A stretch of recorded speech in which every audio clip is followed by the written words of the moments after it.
یا آباد بکړي هیواد مټین غشت دی بچو.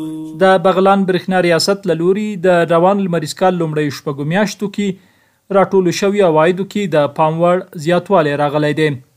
د افغانستان برېښنا شرکت رهبرۍ له لوري د عوایدو پر وخت راټولولو، ضایعاتو مخنیوي او شبکې پر وخت اصلاح ټینګار پایله کې بغلان کې د روان 1403 لمریز کال لومړیو شپږو میاشتو کې ټول ټال 429 میلیونه 6,382 افغانۍ عواید راټول شوي دي. د عوایدو راټولولو سربیره 1499 میټرونه پیرودونکو ته ویشل شوي او د 1559 عوارضي میټرونو پر ځای 9 میټرونه نصب شوي او له 9000 زیات میټرونه د لاسوهنې مخنیوي په موخه سرغوت شوي دي. پر دې ټولو سربیره 1215 پیرودونکو ته په قسطونو د لګښت پیسو ورکړې اسانتیاوې هم برابرې شوي دي.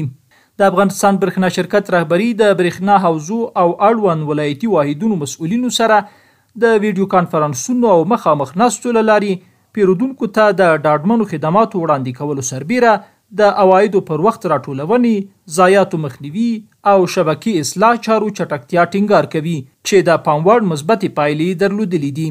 د غرو څنډو کې شو د سړو یخو اوبو بیا آباد بکړي هیواد.